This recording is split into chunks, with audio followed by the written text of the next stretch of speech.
Hello friends, आप सबका आपके अपने YouTube channel English with Dilip sir में स्वागत है। तो दोस्तों, ये सेशन भी आपके लिए काफी महत्वपूर्ण होने जा रहा है। आज हम लोग इस सेशन में वहीं से शुरू करेंगे जो पिछले वीडियो में जहां पर हमने समाप्त किया था। जैसे उस वीडियो में हम लोग पढ़े थे पास्ट परफेक्ट टेंस, और वहां पे हम लोग 2 पॉइंट कवर किए थे। पहला पॉइंट था आपका आफ्टर और दूसरा पॉइंट था आपका बिफोर। अर्थात 2 पॉइंट कवर किए थे, एक बिफोर का कॉन्सेप्ट और एक आफ्टर का कॉन्सेप्ट। जैसे डॉक्टर के आने के पहले रोगी मर चुका था, तो अधिकांश लोग यही ट्रांसलेशन बनाते हैं, लेकिन कहा जाता है कि डॉक्टर के आने के बाद रोगी मरा, तो लोग फंस जाते हैं। यदि आप पहली बार इस चैनल पे आए हैं और आप केवल अभी पार्ट 2 ही देख रहे हैं पास्ट परफेक्ट टेंस का, तो दोस्त आप पार्ट परफेक्ट टेंस का पार्ट 1 भी अवश्य ही देखिएगा। उसमें आप बहुत ही बेसिक से कंसेप्ट को समझ पाइएगा। तो चलिए दोस्तों, आज के वीडियो में, आज के सेशन में हम लोग पास्ट परफेक्ट टेंस का पार्ट 2 में कुछ महत्वपूर्ण रूल्स का अध्ययन करेंगे। आज हम कुछ ऐसे वाक्यों की चर्चा करेंगे जो आपके लिए हमेशा ही रहस्यमयी बने हुए हैं। जैसे आप जानते हैं कि यदि बीते हुए समय की 2 घटनाओं का जिक्र हो एक साथ, तो और एक कार्य के पूर्ण होने के बाद दूसरा कार्य संपन्न हो, समाप्त हो, तो वैसे कंडीशन में हम उसे पास्ट परफेक्ट टेंस का वाक्य समझते हैं। जो कार्य पहले समाप्त होता है उसके लिए पास्ट परफेक्ट टेंस, और जो बाद में समाप्त होता है उसके लिए हम पास्ट इंडेफिनिट टेंस का प्रयोग करते हैं। और आप जानते हैं कि पास्ट परफेक्ट टेंस अकेले नहीं आता है। तो चलिए, आज का जो आपका कंसेप्ट है, इसमें आपको ये याद रखना है कि यदि बीते हुए समय के किसी 2 घटनाओं का जिक्र हो और दोनों घटनाओं के बीच का समयांतराल इतना कम हो कि आप यह नहीं स्पष्ट रूप से बता पाए, समझ पाए कि पहले कार्य के पूर्ण रूप से समाप्त होने के ही बाद दूसरा कार्य शुरू हुआ है, तब वैसे कंडीशन में हम क्या करेंगे। जैसे एक सेंटेंस है, उसको देखते हैं। हम सेंटेंस से ही इसको ज्यादा अच्छा से समझ पाएंगे। आपका पहला सेंटेंस है कि जब घंटी बजी तब सारे छात्र वर्ग में चले गए। जब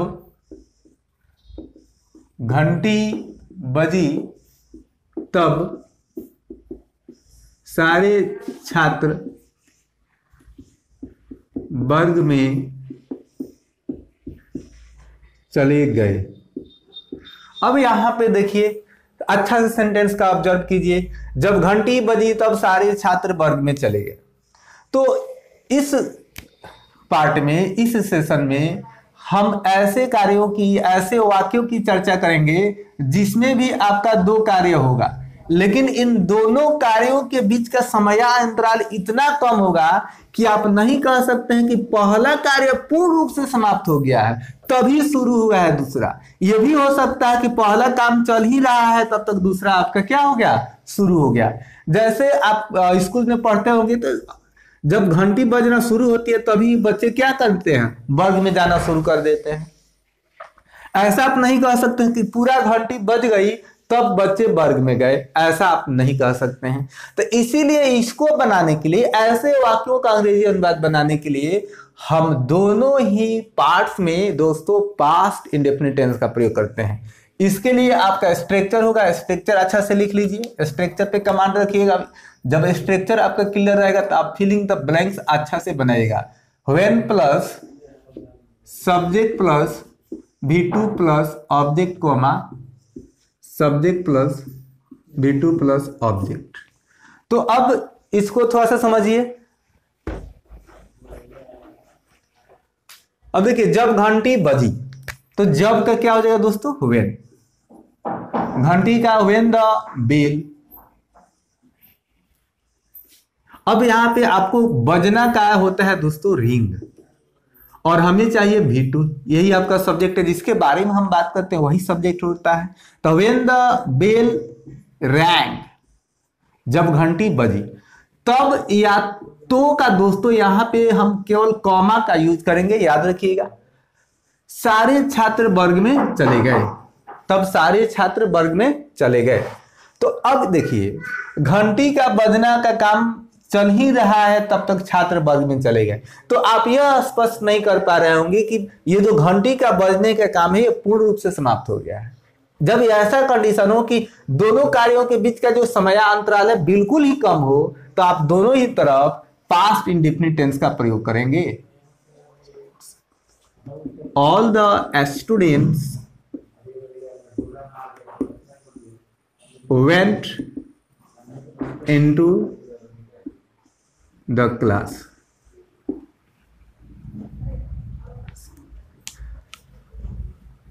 तो आपको याद रखना है कि जब when हो परीक्षा में और यहां पे खाली स्थान हो और यहां पे आपको लिख दिया जाए रिंग, वाज,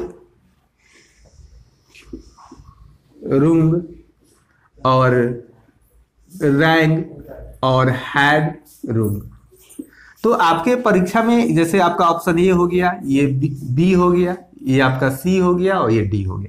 और सपोज कीजिए कि आपके परीक्षा में यहाँ पे खाली स्थान है।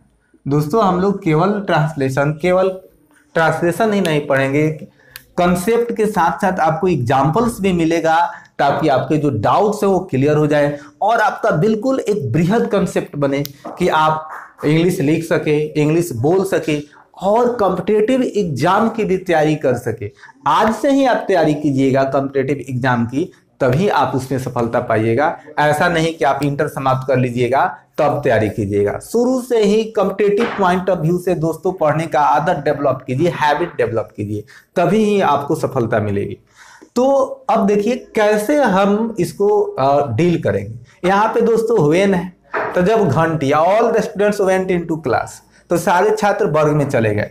तो अब आपको बजने का सेंस, रिंग में तो बजना है आप जानते हैं, तो अब किस टेंस का प्रयोग करेंगे ये आपके कॉन्सेप्ट पे ही निर्भर करता है। तो यदि आप पढ़ के गए हैं, आपको मालूम हो कि यदि बीते हुए समय के किसी दो एक्शन का जिक्र एक साथ हो और दोनों एक्शन के बीच का जो समय अंतराल है इतना कम हो कि हम स्पष्ट ही नहीं कर पाए कि पहले कार्य के पूर्ण रूप के समाप्त होने के बाद ही दूसरा कार्य समाप्त हुआ है, तब हम उस वाक्य में दोनों ही तरफ पास्ट इंडेफिनिट टेंस का प्रयोग करते हैं। तो आपको व्हेन दिखाई दिया, आप सेंटेंस को पढ़ें, इसको देखें, इधर भी पढ़ें, तो आपका जो दोस्तों करेक्ट आंसर होगा वो आपका होगा रैंग।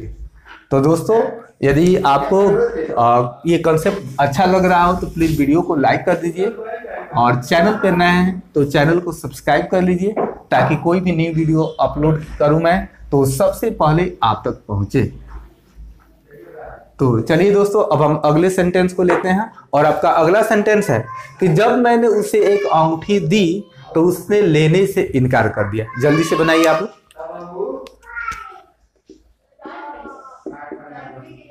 जब मैंने उसे एक अंगूठी दी तो वह लेने से इनकार कर दिया। तो जब मैंने उसे एक अंगूठी दी, अंगूठी, तो वह लेने से, या उसने भी यहां पे हम लिख सकते हैं, उसने लेने से इनकार कर दिया। तो इस वाक्य को भी आप पढ़िएगा तो दो एक्शन मिलेंगे। एक है आपका अंगूठी देना और दूसरा है लेना। यही आपके मेन वर्ब है। और देने और लेने के बीच में बहुत ही कम समय अंतराल है। अर्थात ये भी हो सकता है कि अंगूठी ऐसे ही निकाले हो तब तक उसने माना कर दिया, ये भी हो सकता है। तो चलिए इसको बनाते हैं। When I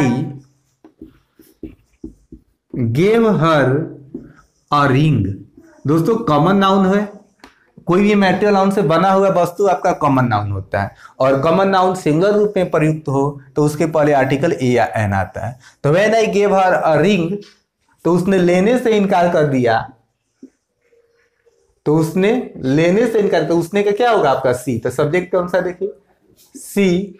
इनकार करना क्या होगा दोस्तों, रिफ्यूज्ड। ये V2 आपको चाहिए। रिफ्यूज मीन्स इनकार करना। सी रिफ्यूज टू टेक इट, तो उसने लेने से इनकार कर दिया। तो रिफ्यूज में इनकार करना, अब यहाँ पे पर्पस बता रहे हैं, टू टेक इट, लेने से, refuse to take it. When I gave her a ring she refuse to take it, जब मैंने उसे एक अंगूठी दी तो उसने लेने से इनकार कर दिया।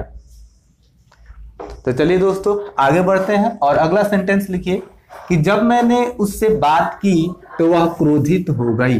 जल्दी से लिखकर बनाइए, यदि आपको कॉन्सेप्ट समझ में आ रहा है तो बनाइए। दोस्तों जब भी वीडियो देखिए तब आप अपने पास एक नोटबुक, एक पेन रखिए। हम एग्जाम्पल को सॉल्व करने से पहले आपको मौका देंगे बनाने के लिए। आप बनाइए कि जब मैंने उससे बात की तब वह क्रोधित हो गई। जब मैंने उससे बात की तब वह, या तो वह क्रोधित हो गई। जब मैंने उससे बात की तब वह क्रोधित हो गई। अच्छा से देखिए, आप स्पष्ट नहीं कर पाइएगा कि जब हम बात करना समाप्त कर दिए तब क्रोधित हुई, ऐसा नहीं कह सकते हैं। हो सकता है कि जैसे गए हो और कुछ बोले हो तब तक क्या हो, उधर से एक्शन शुरू हो गया हो। तो जब का दोस्तों क्या होगा, आपका जब का होगा व्हेन। देखिए स्ट्रक्चर, सब्जेक्ट चाहिए, सब्जेक्ट जिसके बारे में हम बात करते हैं। तो तो किसके बारे में बात हो रही है इस वाक्य में, मेरे बारे में।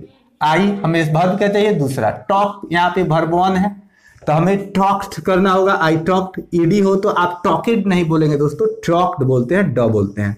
आई टॉक्ड हर, तो when I talked her, comma चाहिए तब या तो के लिए, वह क्रोधित हो गई। सी, फिर स्ट्रक्चर देखिए सी।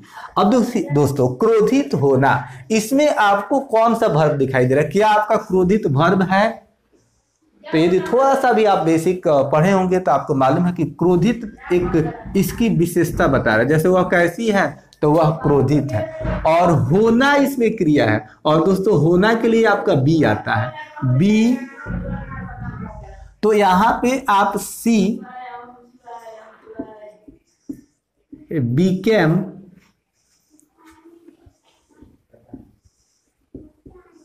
angry, she became angry।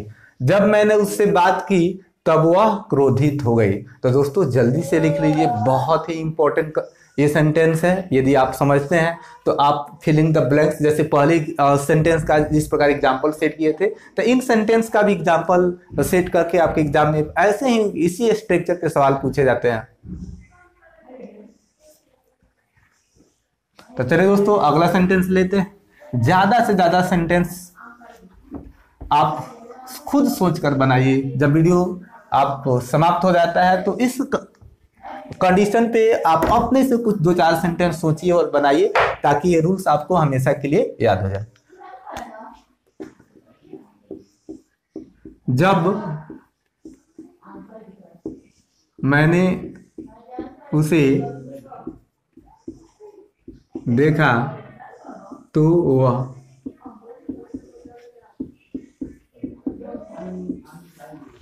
जल्दी से बनाइए, जब मैंने उसे देखा तो वह रोने लगी। जल्दी से बनाइए दोस्तों।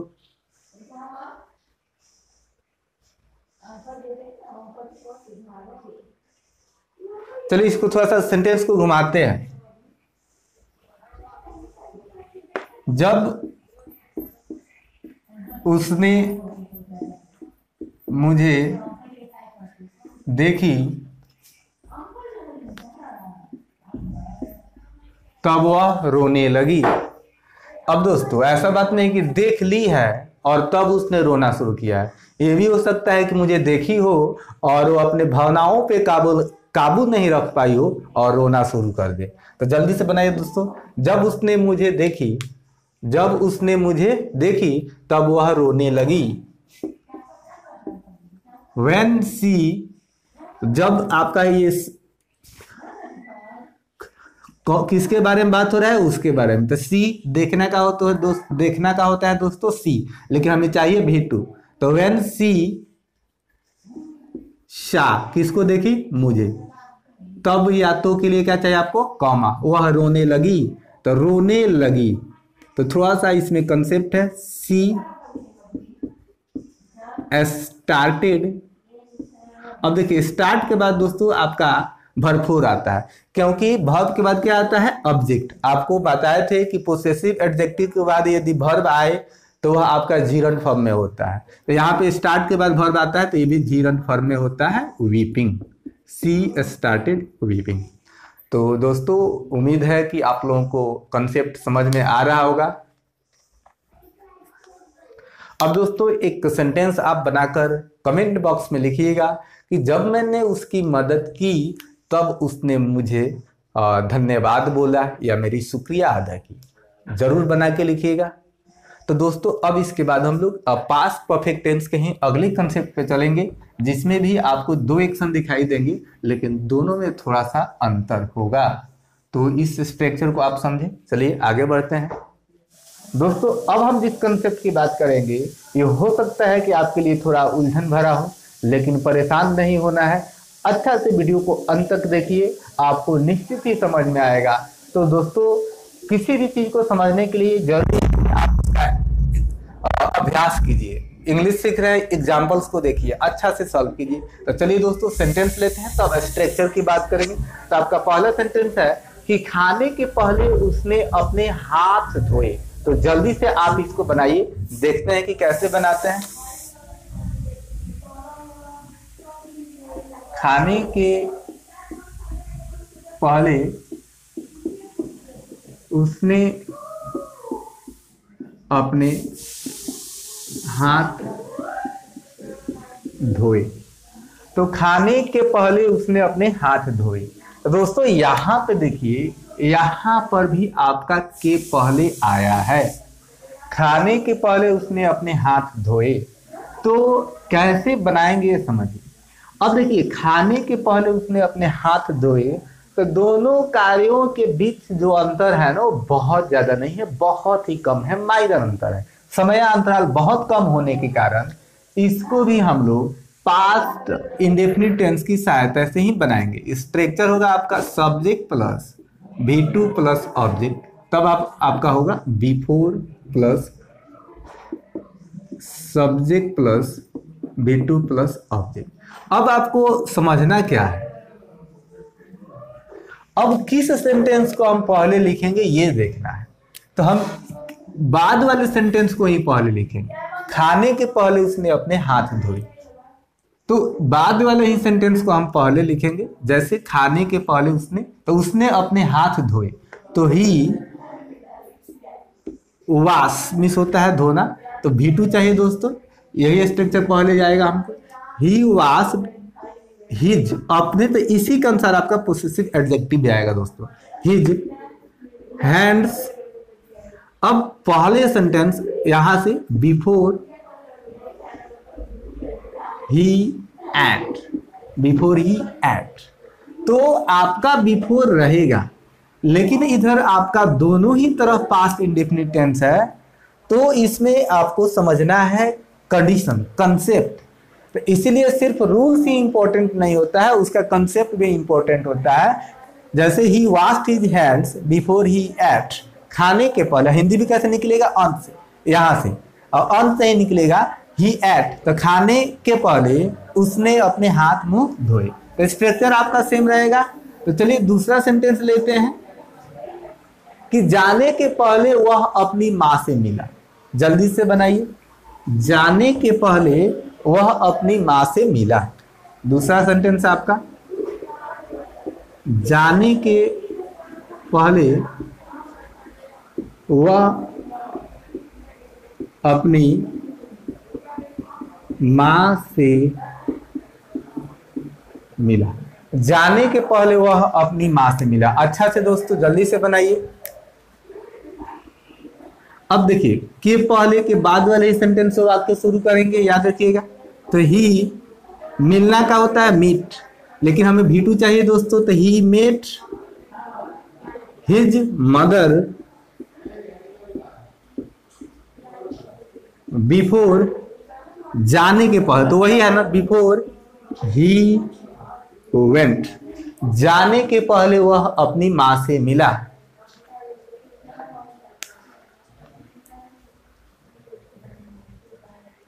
दोस्तों जल्दी से लिखिए। चलिए अगला सेंटेंस लेते हैं।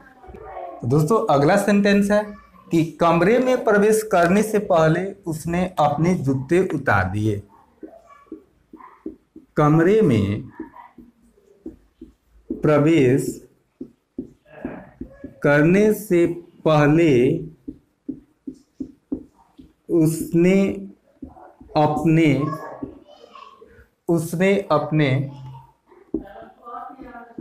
जूते उतार दिए। तो दोस्तों जल्दी से बनाइए।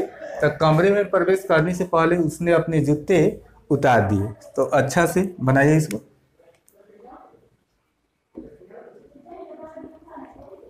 तो देखिए दोस्तों यहां भी आपको से पहले या के पहले मिल रहा है, तो बाद वाले सेंटेंस को पहले लिखेंगे। तो उसने अपने जूते उतार दिए। जूता उतारना का होगा दोस्तों आपका टेक ऑफ, याद रखिएगा।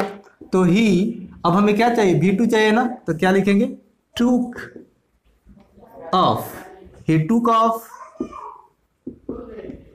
हिज शूज, के पहले बिफोर,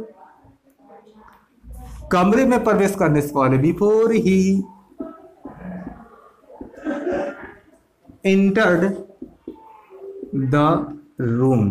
दोस्तों जब आप ई से इंटर लिखते हैं तो इसके बाद कोई प्रेपोजिशन नहीं आता है, याद रखिए। तो दोस्तों ऐसे ही एग्जांपल्स आपको स्पोकन राइटिंग इंग्लिश या आपको कॉम्पिटिटिव इंग्लिश में मिलते हैं। तो आप यदि बेसिक सीख जाते हैं तो आपके लिए सब चीज आसान हो जाता है। पहले क्वेश्चन में एग्जांपल सेट करके आपको बताए थे, एक दो सेंटेंस और बोल दे रहे हैं, आप घर अच्छा से बना लीजिएगा। और दोस्तों आप कमेंट बॉक्स में अवश्य ही लिखिएगा। जैसे मंदिर में प्रवेश करने से पहले उसने अपने जूते उतारे और हाथ मुंह धोए। ठीक है। तो दोस्तों अगला सेंटेंस है कि जब मैंने उसे मारा तब वह गाली देने लगा। जब मैंने उसे बुलाया तो उसने इनकार कर दिया। तो ऐसे ही सेंटेंस आपको स्पोकन इंग्लिश में आते हैं। तो दोस्तों आज के लिए इतना ही। वीडियो को अंत तक देखने के लिए आप सभी का तहे दिल से शुक्रिया। थैंक यू दोस्तों। Have a nice day.